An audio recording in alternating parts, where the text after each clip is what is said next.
taking candy from a baby played by the orchestra. And now, ladies and gentlemen, without further ado, we bring you our modest, unassuming master of ceremonies, a man who is never too busy to say hello. Hello. Jack Benny.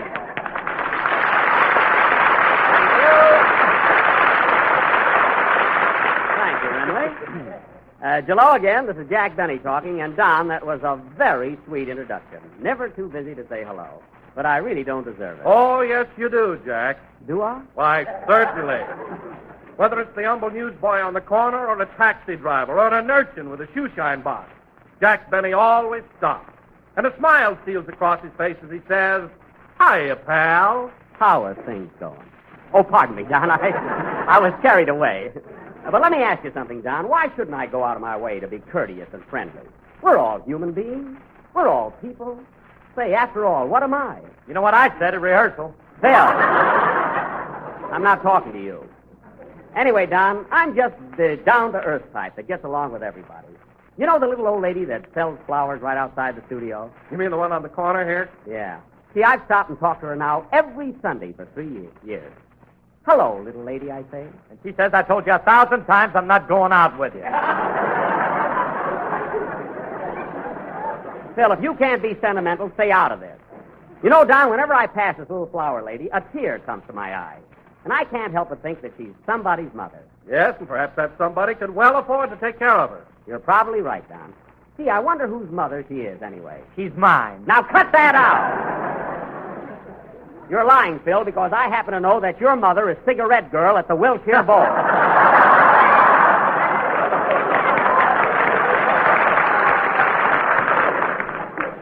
Cigars, cigarettes, and homemade jelly. So pipe down. Well, you wouldn't get away with this mushy stuff if Mary was here. Oh, yes, I would. By the way, Jack, how is Mary? Is she feeling better? Well, she had a pretty bad cold, Don, but she's much improved. She'll be with us next Sunday. Oh, that's good. Yeah, glad the kid's feeling better. Thanks. Of course, it'll be kind of tough doing comedy tonight without her. Don't worry, Jackson. I'm here, ain't I? I can get them belly laughs. Well, just be grateful, Phil, that you get good lines. It ain't the material, Jackson. It's my personality. It's how I stock it over. Oh, brother. Phil, you really think you're the funniest guy in the whole world, don't you? What a spot. If I say yes, I'm a ham. If I say no, I'm a liar.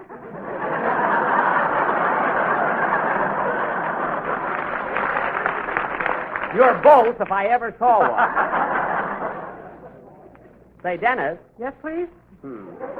How would you like a great big part tonight with funny gags and everything? Oh, boy, that'll be swell. All right, you can read Mary's lines. Tonight, you're going to be the girl on the program. Nothing doing. I'm no sissy. Dennis, the program is written, and you've got to take Mary's place. You're the only one in the show with a high voice. Who, me?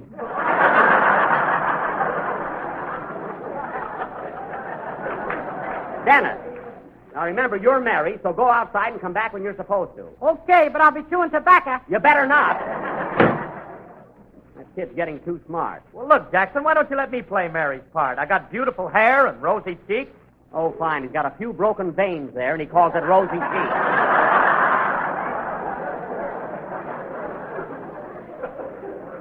We'll manage without you, Phyllis. Well, let's get on with the show. Say, Don, Mary seems to be a little bit late today. I wonder where she is. Mary? I saw her out in the hall just a few minutes ago. Oh, you know, Don, she's so excited. She's been shopping all week, and she's... Oh, here she comes now. Hello, Mary. I said, hello, Mary. Hello. Gee, you look cute in that fall outfit. That's a new dress, isn't it? Yeah, I got it, Magnum. Isn't it a dream? Oh, it's beautiful. But it's cut a little low there in front, isn't it? On me, it don't make any difference.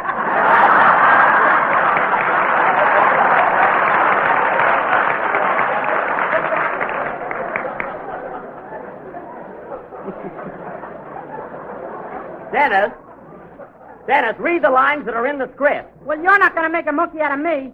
I'm not trying to make a monkey out of you, Dennis. It's just an emergency. You don't want to read Mary's lines? All right. Well, I don't. All right. Just puts us in a spot, that's all. It's a fine program without a girl on it. Gee, there must be some way to work this out. I wonder who we can get. I'll help you, kid. Well. I am the Blue Fairy.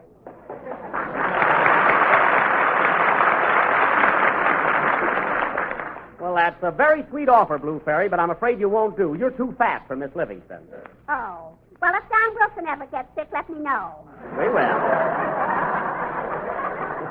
We will, yeah. And now I will fly away, back to my home in the clouds.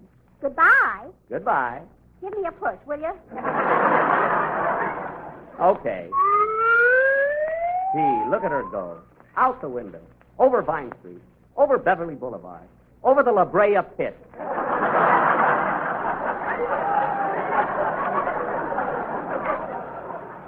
Play, Phil, and get us out of this fantastic mood.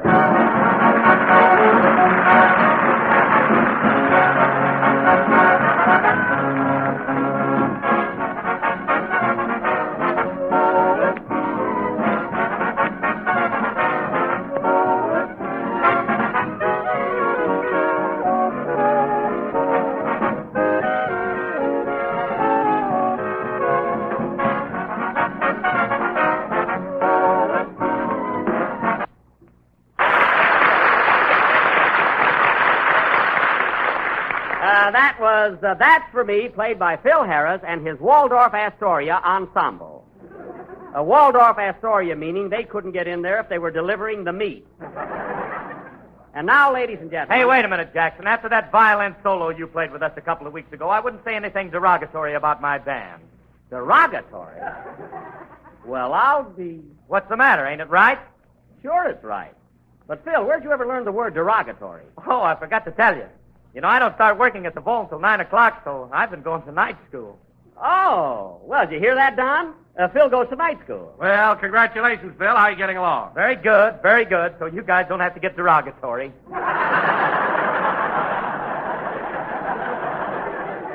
All right, we heard that already. What else did you learn? Oh, plenty of stuff. Come on, ask me something. Ask me anything. Oh, quiet. Come on, ask me who invented the cotton gin. All right, Phil, who invented the cotton gin? Eli Whitney. Well, And with the steamboat, it was Fulton. why, Phil, you're terrific. Hey, Don, here's another one. What does 1492 mean to you? I don't know, Phil. What does it mean to you? Columbus. Gee whiz. You know, the world's round, all that kind of stuff. Well, I've heard everything. Congratulations, Phil. And now, ladies and The gentlemen... Mississippi is the longest river in the USA. Phil, will you stop showing off? I knew about the Mississippi when I was in the 5th grade. Well, I'm only in the 3rd, so I got you beat. All right, you got me beat. Hey, Don, ask Now- me something. Don, ask me something about the Revolutionary War. Like, well, when was it or something? Phil, please. All right, Phil, when was the Revolutionary War? 1776. Well, I'll be darned. Not bad, eh? That's very good, Phil. Now, who won the Revolutionary War? That's coming up Wednesday.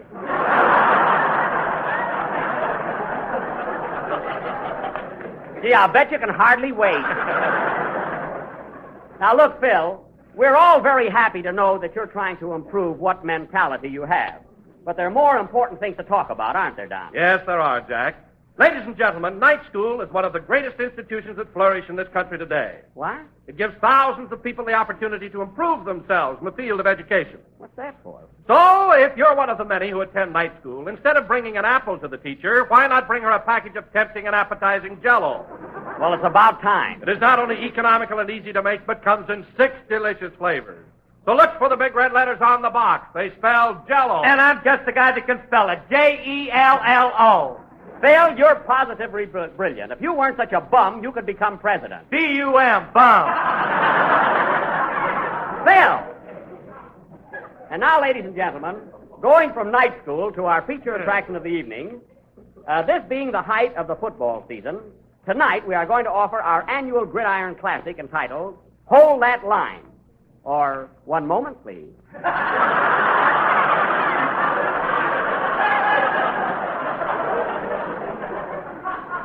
Now, once again, I will play the part of Coach Flash Benny of Flatfoot College. Now, Phil, you, Don, and Dennis will be the players. And your orchestra boys can be the cheering section. Well, why don't you use some of my boys on the team? They're all athletes. Phil, shooting pool and pulling cork are not considered American sports. They'll stay in the cheering section. Wait till you hear their cheers. Phil, if I hear one bird that isn't a swallow returning to Capistrano, watch out. Now, let's see. We're still short of actors, so I sent for Rochester. Where is he? There he is, Jack, talking to Dennis Day. Oh, that's right. Hey, Rochester. Yes, please? Now, Rochester, we're short of actors tonight, so I want you to play a part in our football sketch. Okay, give me the ball. Now, wait a minute. You're not going to play on the team. You're going to be the water boy. That's a little bit derogatory, ain't it?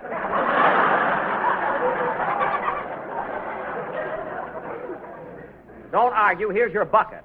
You've got a very important part. Important. Yes. Of course, the only man that ever got famous with a bucket was Old Man Mose. Never mind. And he had to kick it. Now, Rochester, look at it this way. Who's one of the most valuable members of a football squad? The water boy. Uh-huh. Whenever a player's injured, who rushes out with a cold drink for him? The water boy. Uh-huh. And whenever a sensational play is made and the crowd stands up and cheers, who are they cheering? Okay, give me the bucket.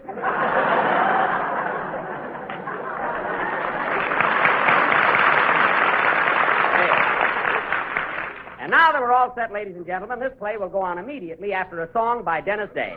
What's it going to be, Dennis? Well, Mr. Benny, this being Navy Day, I'm going to sing a special arrangement of a brand new number called He's My Uncle. Swell, go ahead. Hey, Jackson, I just thought of something. We still haven't got enough actors for a football team. Gee, that's right. Well, we'll just have to get along, Phil. What else can we do? I'm available, kid.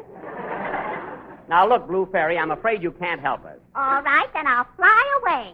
Goodbye. Goodbye. Ah, there she goes. Out the window. Back to the fleecy clouds. Back to the sky of gossamer blue. Back to the Plaza Hotel. Sing, Dennis.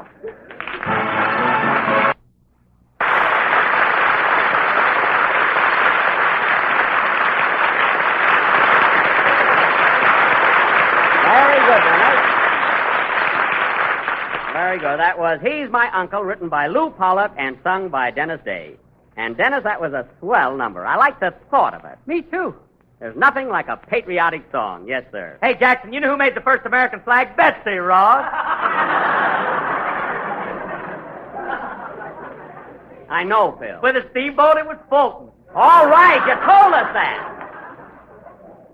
Sit down, genius. Okay. Betsy Ross made the first American flag. It certainly is a secret. And now, ladies and gentlemen, for our rough and tumble football play entitled Kicked in the Bridgework, or I'll Never Smile Again. The scene is Flatfoot College, located in the thriving little town of Purile, Indiana, which is just 3 miles north of Bano. The first half has just ended in the annual game with Meatball Test. As the curtain rises, Coach Flash Benny is giving his team a pep talk in the locker room. Curtain. Music.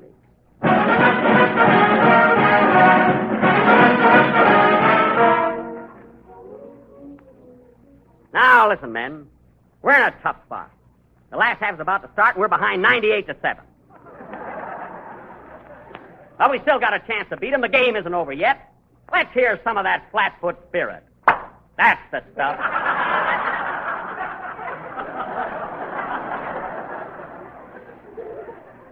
I want you to go in there this last half and fight. You understand? Fight. What are we, men or mice? Give me a tail and call me Mickey.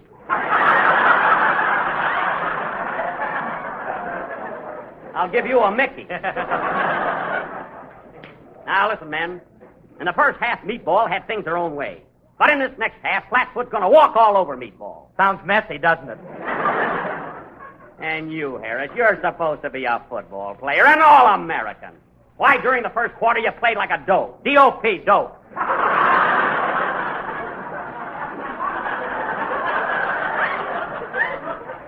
You spelled dop, dope. And you, Wilson, you're as bad as the rest of these lugs. Why, what are you talking about, Coach? I recovered 5 times on fumbles. Yeah, but every time you fell on the ball, we had to get a new one. Now, take it easy. Okay. Pass the fudge, Phil. Lay off the candy, Wilson. Your stomach is over the goal line when you still have 5 yards to go. Now, put down that fudge. A little fudge won't hurt. Oh, so you're butting in, you imbecile, the way you play football. Now, Coach. You run around like a chicken with your head cut off. Now, Coach. Every time you got the ball, you ran the wrong way. Well, turn my head around and let's get going. Get out of here.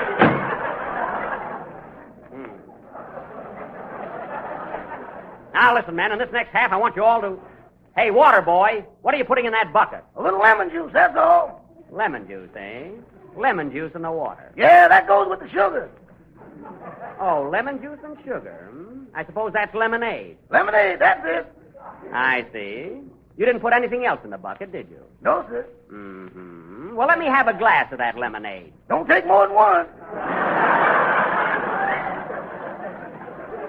I thought so. Lemon juice, sugar, cracked eye. Rochester, are you mixing Tom Collinses in that bucket? It ain't pancake batter.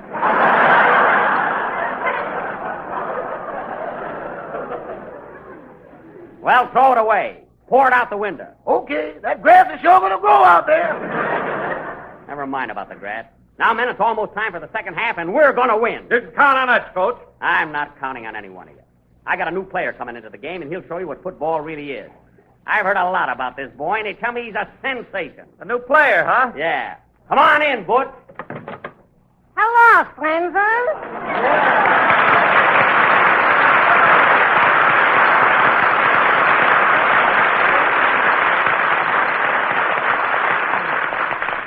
Well, so you're the sensation, eh? That's me, Butch Slipperman, the beast of Boyle Heights. Good. Now, we're depending on you, Slep.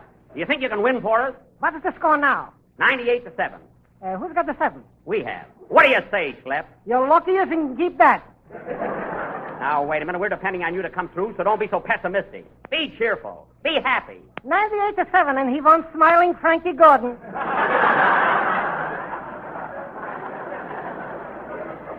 Never mind. Just get in there and fight, that's all. What position do you play? I'm a tailor.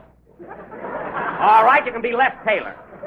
Now, come on, men. I'm going to play in the game myself this last half, and Flatfoot is going to win, or my name ain't.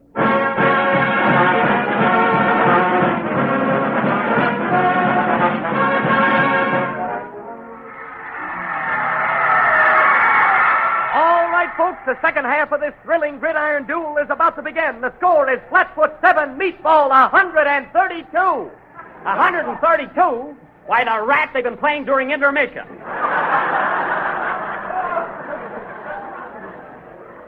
Come on, man, we'll show them. Meatball is already on the field, and here comes Flash Benny and his Flatfoot team. Hi, Apple. Flash Benny is going into the game himself. What an ovation he gets from the Flatfoot cheering section. He's never too busy to say hello, to say hello, to say hello. He's never too busy to say hello. Joe, Joe, Joe. Ah! Now, folks, what a crowd is gathered here today. There's a whistle. They're lining up, and Meatball is about to kick off the Flatfoot. There's the kick. It's a beauty. The ball is coming down on the 15-yard line. There goes Harris for it. No, he's headed for the water bucket. What a business Rochester is doing. I told him to pour that out. What's this? Butch Slipperman, the sensational new player, gets the ball. He's hit hard, and the ball is on Flatfoot's own 10-yard line. Slipperman, are you hurt? Slep, say something. With the steamboat, it was Fulton.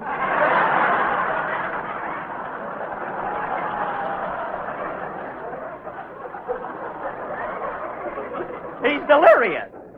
Oh, Slipperman was knocked out on the first play, and they're carrying him off the field, but that boy is a sensation. Sensation why he was knocked out in the first play. He's alive, ain't he? Never mind.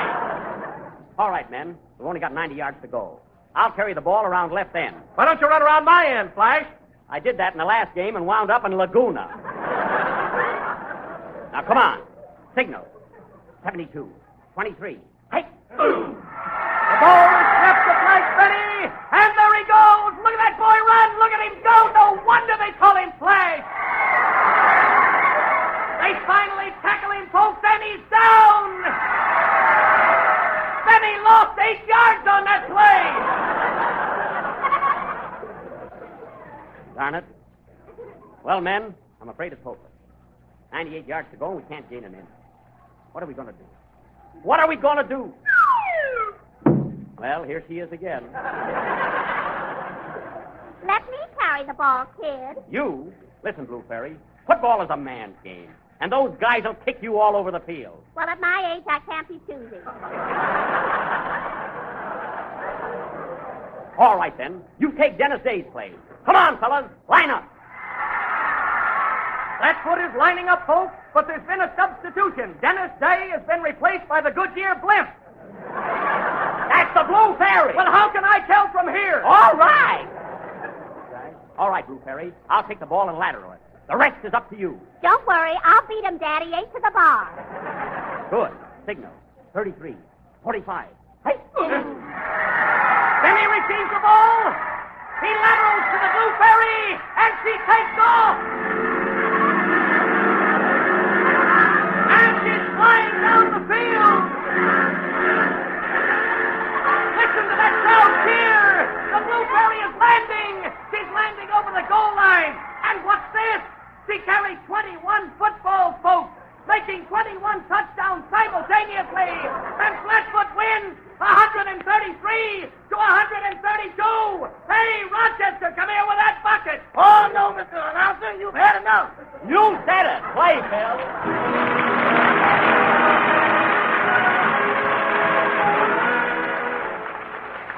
October, ladies and gentlemen, is the month of apples. Weinsapp, Spitzenberg, Baldwin's, McIntosh, and all the rest of those ruddy-cheeked favorites. And just to celebrate the occasion, here we come with a grand Jell-O and apple dessert. It's really something special, a swell autumn day treat, and you can have it all ready and on the table in no time at all. Simply make up a package of lemon Jell-O according to the directions on the box.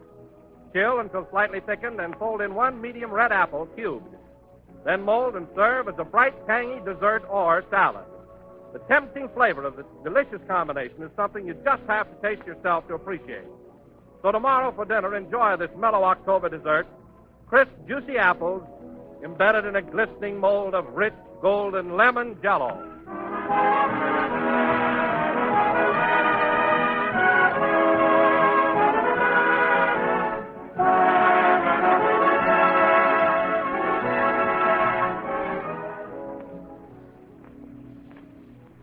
Yes? Yes? Well, I'm glad you're feeling better, Mary. Say, did you hear the program? Uh-huh. Well, how'd you like our football sketch? Yes? Mm-hmm. I see. Oh, well, you've got a cold. Good night, Dow. So long, folks. J-E-L-L.